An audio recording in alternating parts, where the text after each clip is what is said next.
Assalamualaikum warahmatullahi wabarakatuh. Perkenalkan, nama saya Muhammad Sunatoro, absen 30 dari kelas 11 PTL. Di sini saya akan mempresentasikan turbin pembangkit listrik. Apa sih itu turbin pembangkit listrik? Apa tuh? Turbin dalam pembangkit listrik adalah mesin utama yang berfungsi mengubah energi fluida pertekanan seperti air, uap, gas, atau angin menjadi energi mekanik berupa putaran poros. Putaran poros seperti inilah yang kemudian menggerakkan generator sehingga menghasilkan energi listrik. Cara kerja turbin. Yang pertama itu ada fluida energi tinggi masuk ke turbin.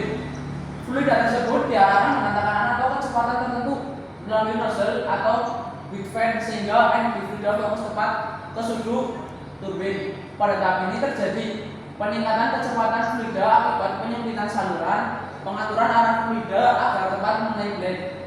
Fluida yang digunakan bisa berupa air bertekanan tinggi (PLTA), uap superheat (PLTU), gas panas (PLTG), dan angin dari turbin angin.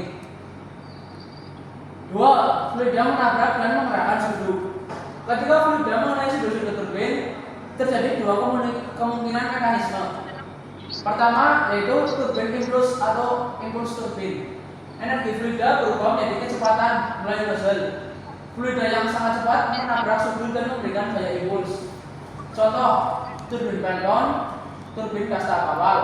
Yang kedua yaitu turbin reaksi, reaction turbin. Energi tekanan fluida berubah di dalam blade.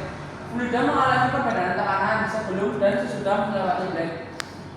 Contoh, turbin Francis, kapal, turbin uap modern. Kedua mekanisme ini menggunakan hasil gaya dorong pada sudut-sudut sehingga sudut bergerak. Ketiga, sudut menggerakkan rotor turbin. Sudut atau blade terpasang pada bagian yang berputar yang disebut rotor. Ketika sudut terdorong oleh fluida, rotor ikut berputar. Pada tahap ini, energi fluida menjadi energi kinetik putaran. Putaran rotor biasanya sangat cepat, ratusan hingga ribuan RPM. Putaran rotor merupakan sumber utama energi mekanik turbin. 4. Rotor meneruskan putaran ke poros shaft. Rotor terbuat langsung dengan poros turbin, sehingga setiap putaran rotor diteruskan ke poros. Poros ini menghasilkan energi mekanik berbentuk putaran kontinu, torsi yang besar untuk menggerakkan beban mekanis lainnya. 5. Poros turbin menggerakkan peralatan lain. Energi mekanik dari poros digunakan untuk menggerakkan berbagai peralatan, tergantung aplikasinya. Pada pembangkit listrik, poros memutar generator, menghasilkan listrik melalui induksi elektromagnetik.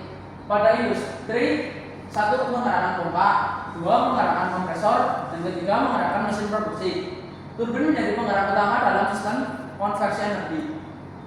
Yang keenam, ada fluida keluar dari turbin. Setelah memberikan sebagian besar energinya, fluida meninggalkan turbin melalui saluran buang exhaust. Tergantung jenis pembangkit. Pada PLTU, uap dikondensasikan di kondensor. Pada PLTA, air dikembalikan ke sungai atau bendungan. Pada turbin gas, gas buang keluar dari exhaust. Pada turbin angin, angin melanjutkan alirannya di belakang turbin. Tujuan tahap ini adalah menjaga tekanan buang rendah agar efisiensi turbin meningkat. Kesimpulannya, cara kerja turbin pada dasarnya adalah mengubah energi fluida mengalir air, uap, gas, atau angin menjadi energi mekanik berupa putaran. Fluida yang memiliki tekanan atau kecepatan tinggi diarahkan ke sudut-sudut turbin sehingga menghasilkan gaya dorong yang memutar rotor dan poros. Putaran poros inilah yang kemudian dimanfaatkan untuk menggerakkan generator atau peralatan lain sehingga dapat menghasilkan energi listrik atau kerja mekanis. Sekian presentasi dari saya. Wassalamualaikum warahmatullahi wabarakatuh.